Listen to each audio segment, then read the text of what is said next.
سلام سلام سلام سلام سلام سلام Peaceful, peaceful, peaceful, peace. Bismillah, alhamdulillah, assalamu alaikum, which means peace be unto you. Welcome to another episode of The Deen Show. You want to know about Islam? You've come to the right place. You want to know about Muslims? You've come to the source.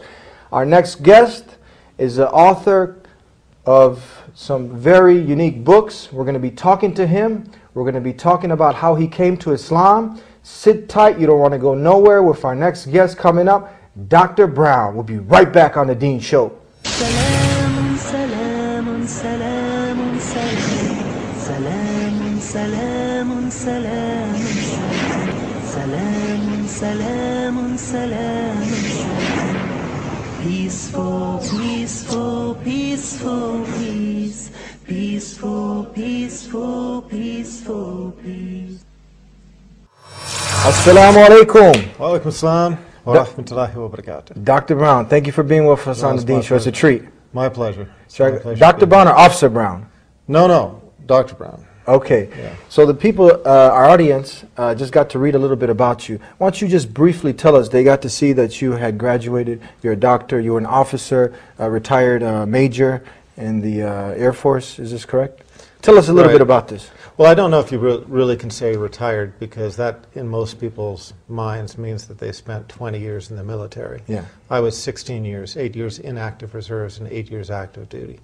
But the bottom line is that I'm an ophthalmologist. I'm a specialist in cataract and refractive surgery. I'm the medical director of a major eye center. During the last 10 years, I've authored a number of books about Islam.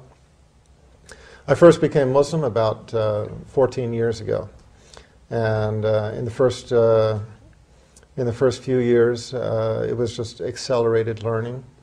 I got to a point where I realized that there was basically an absence of literature with regard to certain subjects, and I felt that void needed to be filled, and that's what started me on writing. So over the last 10 years, I wrote a series of 5 books. Many readers might know the first one. It's called The First and Final Commandment.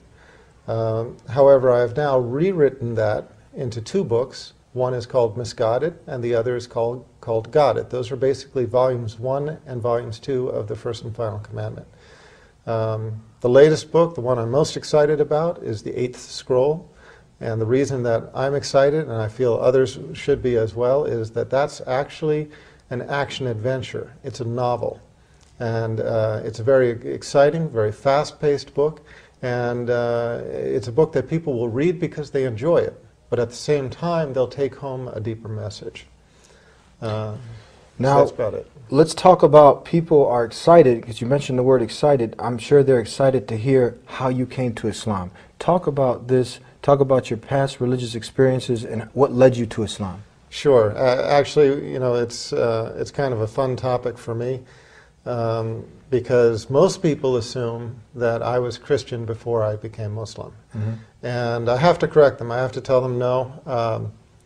I was trying very hard to be a Christian. I had tried for many years to be a Christian in many different ways, and it just never worked out for me. And I get a lot of funny looks when I say that.